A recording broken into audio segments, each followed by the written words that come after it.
This story is very similar to one we did recently about. It was actually another black man that was accused of something very similar to this. He was a dance instructor. You guys can go back and look at my video. Yes, we're talking about Polk County. Yet again, Sheriff Grady Judd is a very, very busy man, and it looks like he's going to continue to be a busy man because these stories are not slowing down at all. And it seems like Polk County just keeps giving us some of the worst stories ever. Guys might want to brace yourselves for this one. Let me give you guys the fair usage before we get to talking about this story. If I can find it, so you guys will know what type of content you're getting into. If I can find it. Some viewers may find the following content offensive and controversial. The information in this video comes from multiple sources, including court records, official police charges, news web articles, and interviews. This video commentary also contains my personal opinions about the facts of this story. The point is to use this story as a cautionary tale in hopes of preventing tragedies like these to children going forward. Viewer discretion is advised. That is your official disclaimer. And I don't really know how much more you can do when it comes to vetting these teachers and people that you let around kids. Maybe there are things that you can see. Maybe people that can vouch for their background. It's just, you just have to pray that your child doesn't end up with a predator, okay? This story coming out of Winter Haven, Florida, pretty nearby Polk County because Sheriff Grady Judd is involved again. But I'm getting this story from Fox13News.com, so thank you for the article. A Lakeland High School track coach who says he's HIV positive. He is HIV positive. Has been arrested after deputies said he sexually battered a 16-year-old boy. And authorities fear there may be more victims. From what I understand, I think something like HIV and AIDS, if you pass that knowingly to someone, could get you a life sentence if I'm not mistaken, because that's like attempted murder, if I understand that correctly. I don't know how it works in Florida, but let's talk about it. According to Polk County Sheriff Grady Judd, a 16-year-old boy told his mother that his track coach, 40-year-old Jarvis Young, this alleged coach right here, 40 years old, inappropriately touched him after the two spent a Saturday afternoon together. Let me say that. Oh, my good. Oof, oof. Hide your kids, hide your wife.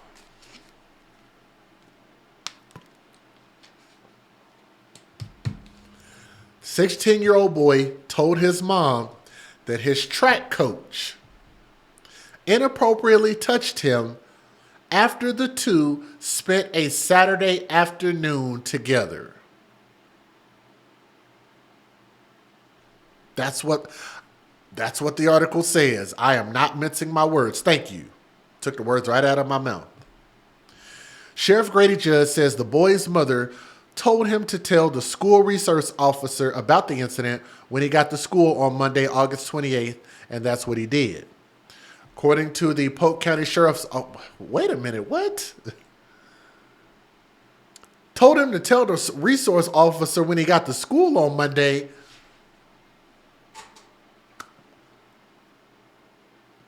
Why would you not call the cops right away, immediately? What? Wait until you get to school. Then tell the police. You don't... This is the thing that I don't understand about sexual incidents, sexual abuse, or anything like that. If it happens, I believe that it can't wait. Hashtag it can't wait. Let me explain my point and why I believe it's not a great thing for us to go this route in America when we put no statute of limitation. I think there should be a statute of limitation on stuff like this, and let me explain why. Because the longer that people have these things and they bottle them up inside because they can't get through their emotions, and I'm being sensitive, please understand. I've already thought this out. I need you guys to be able to digest this with me for those who don't understand. The longer you let this allegedly fester in your emotions, guess what that's going to allow? It's going to allow for more victims. And if you know that you were a victim, then that means you are now allowing other people to be victims. So if you know it doesn't feel good, you know you didn't like it, then it's your responsibility as a sentient being to step up and say something to make sure that a predator does not get another opportunity at finding prey. Can y'all dig it? Did I say anything inaccurate? Always say stuff to hurt people's feelings, because the truth hurts. But the truth is the only serum that's actually going to make our society better. We got to start being real, because guess what ended up happening? He ended up having more prey, more victims. Listen at this. According to the Polk County Sheriff's Office, detectives determined that the teen was not only touched, but he was sexually battered, and the track coach, who detectives said was HIV positive, fled the state while they investigated. He tried to and briefly had sex with a child knowing he was HIV positive, Sheriff Grady Judd said. Sheriff Judd said it began while the victim was working out over the summer and became sore, so he went to his coach because he wanted to be more competitive. According to Sheriff Judd, the victim asked the coach for help with strength, training, and speed.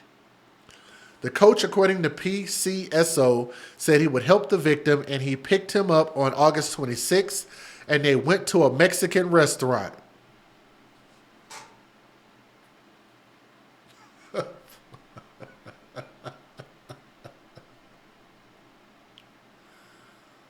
Oh my God. Let me read that again for those that might have had track speed and went right over your head. Let me read that again. He wanted help with strength and training, and this punk, son of a bitch, went and picked him up and took him where? To a Mexican restaurant. How on God's green earth does that help him with strength and training? Maybe somebody can help me with this. What? Yes, that sounds like a date. Yes. Does that sound like strength and training, or does that sound like a date? Like it should be inappropriate to go to lunch or dinner with your coach unless he's taking the whole team. No, he went and picked you up personally and took you personally to go get you some Cholinos.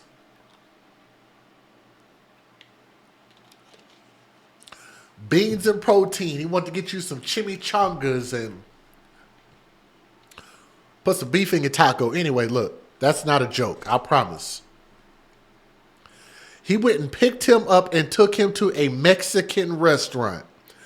After talking at the restaurant, Sheriff Grady Judd said that the coach and the victim went to pick up weight equipment from the coach's home and brought it to the victim's house. Sheriff Grady Judd explained that some parts were missing, so the pair went to a hardware store, and then Young said he had to pick up some equipment at the school and asked the victim to go with him, and the victim agreed. Earlier, while the two were eating lunch, allegedly, Sheriff Grady Judd said Young told the victim he was a trained massage therapist. Though detectives have not found hard evidence to back up that claim, that was just too much. That was just too much. What? I'm sorry. Look, this is not funny. But the verbiage they chose, oh my God. Listen at this again. He said he told the victim that he was a trained massage therapist, though detectives had not found hard evidence.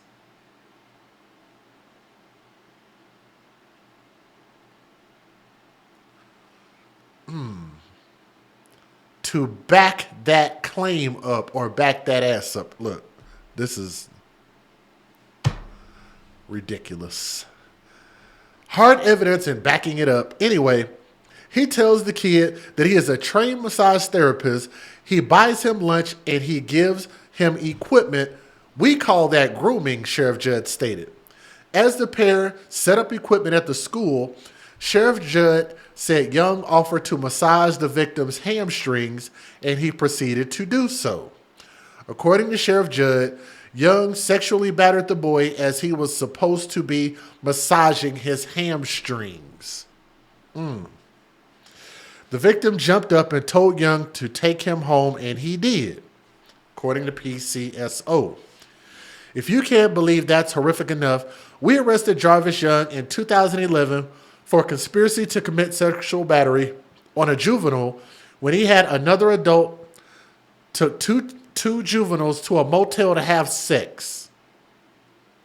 We ended up making an arrest on that. However, the charges were dropped because it wasn't reported to us until the statute of limitations, as they were at the time, had expired. So the guy just got away with sexual battery. But I guess that kind of smashes up my statute of limitations argument. I would say,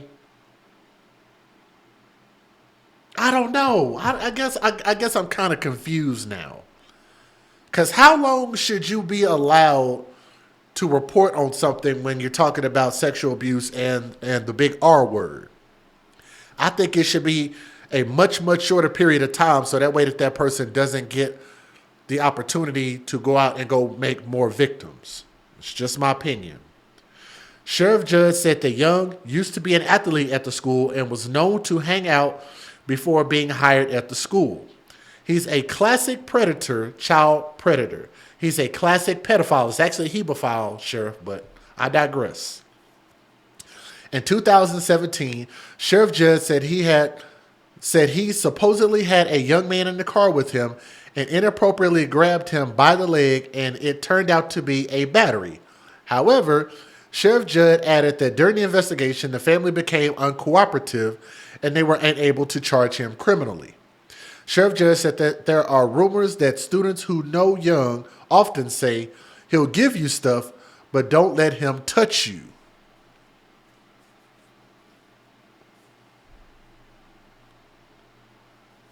He'll give you stuff, but don't let him touch you.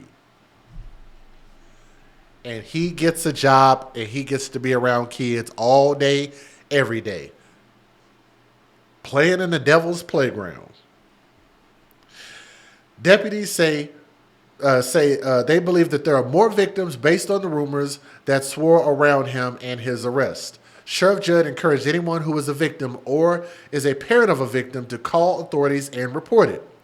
He got away with this before and he wasn't smart enough to quit because he's addicted to having sex or trying to have sex with teenage boys. He's already HIV positive. We suspected him of being HIV positive in 2011, but he's admitted to us and we're taking him at his word. So not only is he being allowed to just abuse more children, and it sounds like boys specifically, but also going to eventually pass more people HIV and could eventually turn into something worse. Let me give you guys the fair usage real quick. Pause that.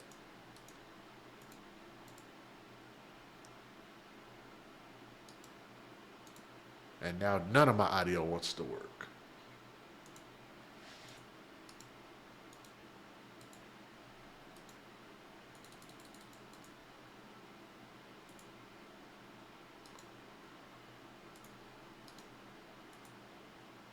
Federal law allows citizens to reproduce, distribute, or exhibit portions of copyrighted motion pictures, videotapes, or video discs under certain circumstances without the authorization of the copyright holder. This is called fair use. It is allowed for purposes of criticism, news reporting, teaching, and parody, which doesn't infringe of copyright under 17 U.S.C. 107.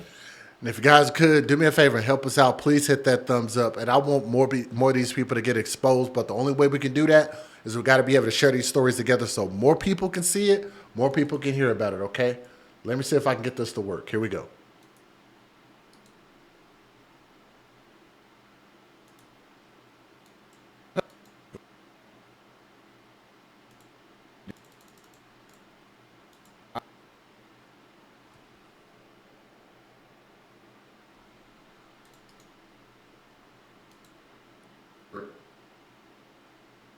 But I want to show you the track coach. This is Jarvis Young. He's 40 years of age. That's right.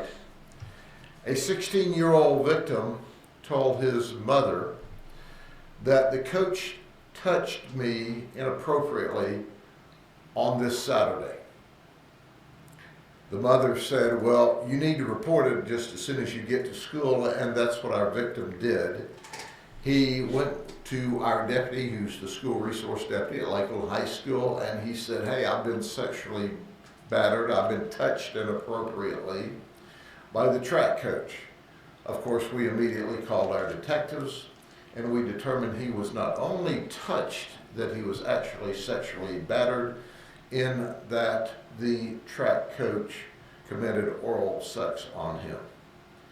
That set of circumstances began on Saturday, August the 26th.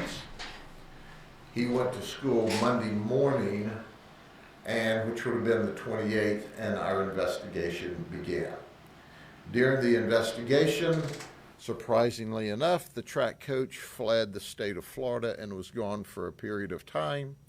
However, as we went through the investigation, we learned this. We learned that Jarvis made admissions to us. He, by his statements, admitted that he was HIV positive. Did you hear what I said? I didn't stutter.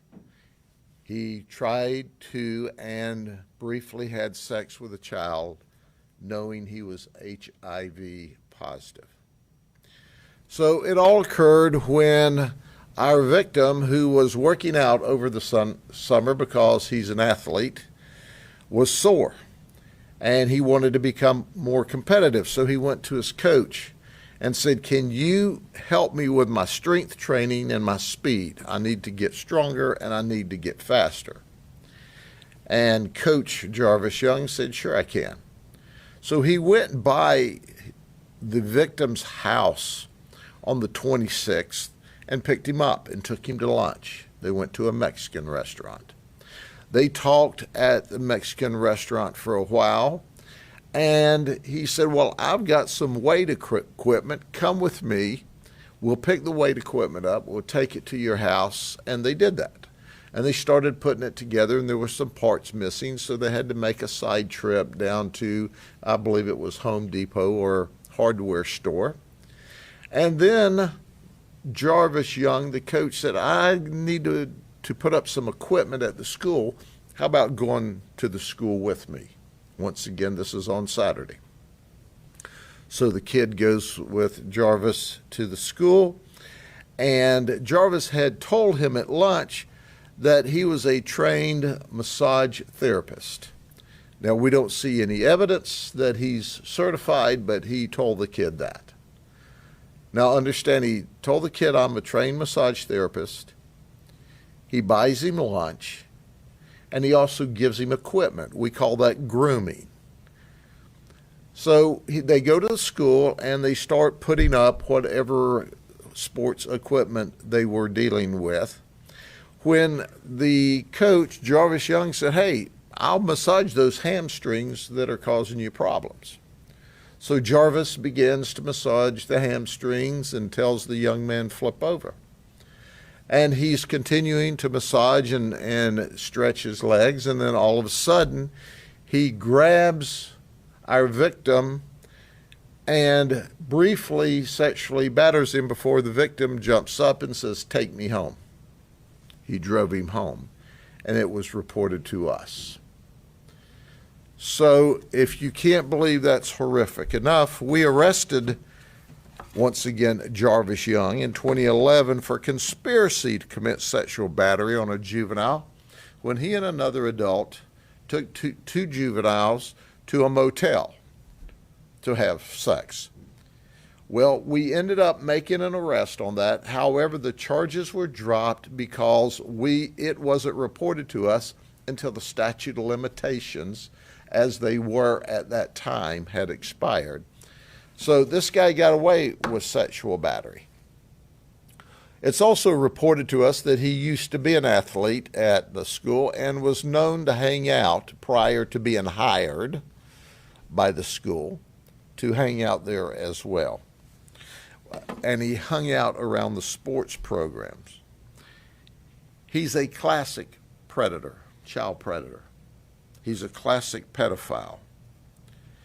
In 2017, he supposedly had a young man in the car with him and grabbed him on the leg inappropriately, but just grabbed him by the leg. That turned out to be a battery. But during the course of the investigation, it was reported to the police department. During the course of the investigation, the family became uncooperative, so the police were therefore unable to bring criminal charges. During the course of the investigation, we picked rumors up, and that's why I'm classifying them today clearly as rumors, because we've not run this information to ground and don't have it solid in writing yet. But the rumors were around Coach Jarvis Young. Hey, he'll give you stuff, but don't let him touch you. Did you hear that? The kids that knew him from sports said he'll give you stuff, but don't let him touch you. That tells us one thing clearly. He has battered, possibly sexually battered, inappropriately touched other kids for that rumor to spread among them. We strongly believe he has inappropriately touched, battered, or possibly had sex with students in the past based upon the rumors that swirl around him and they continue to swirl upon his arrest. It's imperative that if your child has been battered, inappropriately touched, whether it's a misdemeanor or not, that you report that to us as soon as possible. It's important to understand that our school officials, Mr. Hyde, our superintendent, who is a remarkable superintendent and does a really great job, is angry, to say the least. He is preparing or has prepared a statement that he's going to release to the media. However, he's doing a deep dive into all of this, saying why was this guy around the students and what was the history and what did we know and when did we know it. And he's taking some proactive measures now that it's come to his attention. Those that may want to be critical of the superintendent need to understand he's got 13,000 people that work for him. And if somebody hears something or sees something and they don't tell him, they don't say something to the appropriate people, then it's very difficult to react. But do we believe there were people that knew that he had inappropriate contact with children? You betcha. And we need people that saw something or heard something to say something. This investigation goes on. He got away with this before and he wasn't smart enough to quit because he's addicted to having sex or trying to have sex with teenage boys. He's already HIV positive. We suspected him of being HIV positive in 2011, but he's admitted to us that he was, and we're taking him at his word. Okay, are there any other questions before I wrap up? Sure. I know you kind of laid out the situation before and how the charges were dropped, but how concerning is it to you that he did, it appears, slip through the cracks and be able to be a high school coach? Well, once again, it is disturbing. It is remarkably disturbing. You know, we have a rule of law and we have to respect that. But there was an arrest record on him. So before he was allowed to be a paid coach, he was not a school teacher. He was just a paid coach. That's all he did. Before he was allowed to do that, what kind of background did they complete at the school? That's a lot. That is a lot of questions, and the questions that the superintendent has right now. And the superintendent's going to do a deep dive and get answers to all of that. But the reality is When they hired him as a track coach, he had a 2011 arrest history, even though he was found not guilty, or they had to drop the charges because of the statute of limitations. So there was a proclivity for him to do things that were inappropriate. And for those of us who deal with these issues, we know that the people who engage or try to engage in this kind of behavior, statistics and research shows us, don't change what they want to do. So someone should have done a background, an appropriate background, and said, hey, dude, we know that you weren't convicted of anything. We know you were arrested for it, but we just need to move on. There's no way he should have been allowed to be around kids. Even at that accusation, everybody should have just wiped their hands and said, no, no, thank you. Find something else to do. To me, he's an athlete. He wants to get better. He goes to his coach and he says, hey, coach, I want to get stronger. I want to get faster. His coach takes him to lunch, buys him lunch, grooms him, gives him weight equipment, takes it home, helps him put it together, and then says, oh, by the way, I need some help down at the school preparing some sports equipment. So he goes to the school with him on a Saturday where he's alone.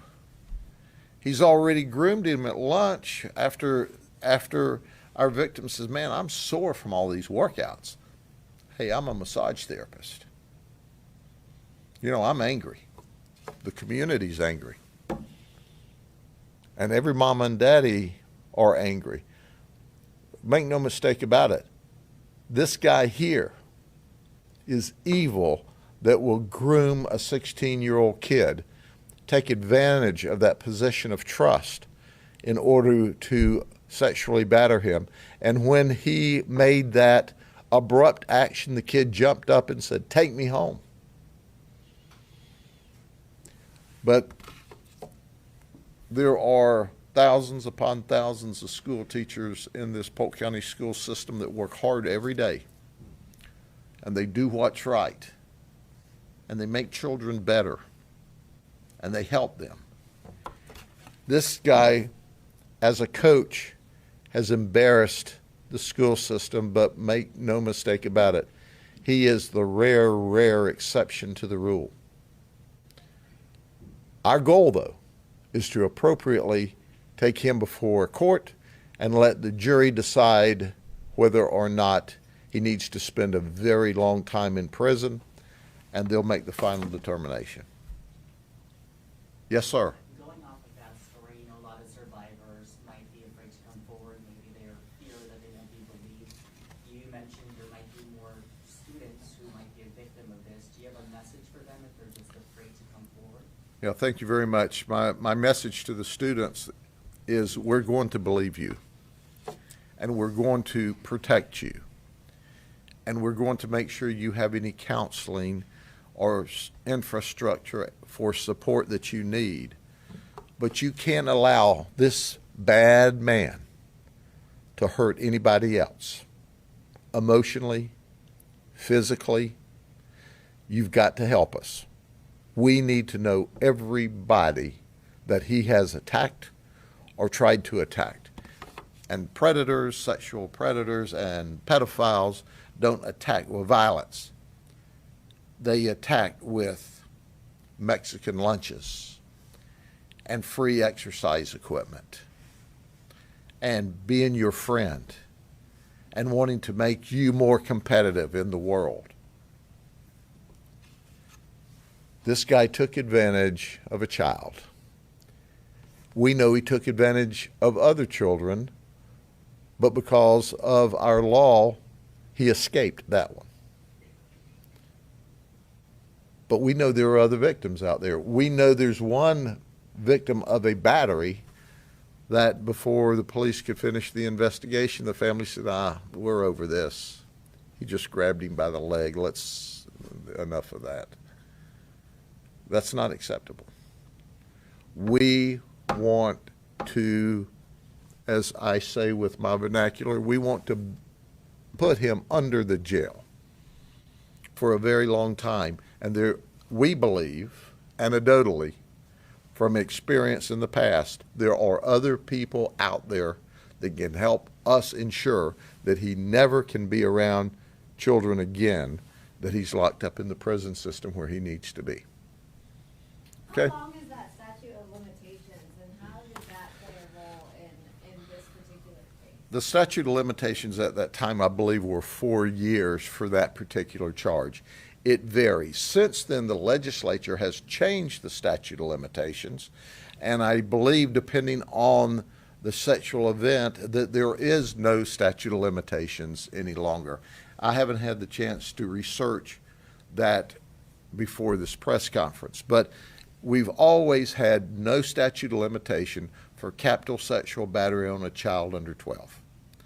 There was a statute of limitations at this time in 2011, but since then the legislature has changed that to where I believe there's no statute of limitations on sexual battery or sexual battery of a child now. I'll have to research that. But I know one thing for sure. August 26th of this year is clearly within the law. And he's going to get him a whole bunch of the courtroom. Yes, sir. Sheriff, is there any further charges pending, or The- this case, or maybe some tips you've already gotten? Well, the investigation's still underway. We are looking for other victims at this time. Okay?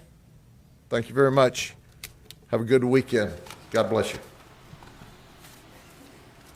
All right. And I appreciate y'all being so patient while I had to kind of be creative getting that audio to play. But let me tell y'all like this.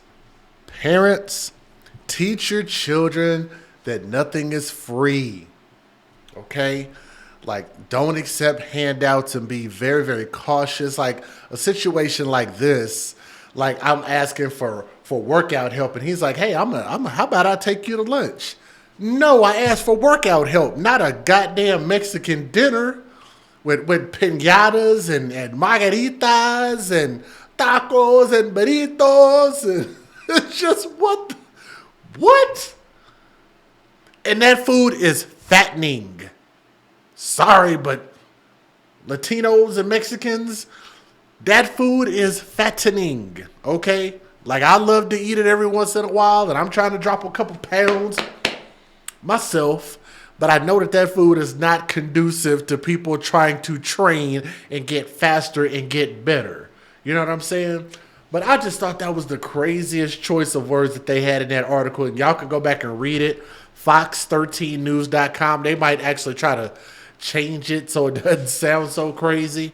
But really, in all actuality, the reason why I think that this long, unlimited amount of statute of limitations is a bad thing is because the longer you hold this thing inside, hashtag it can't wait, hashtag it can't wait, hashtag it cannot wait, is because the longer you allow a person that victimized you to not face the music, they're going to go out and victimize somebody else and probably continue to keep doing that.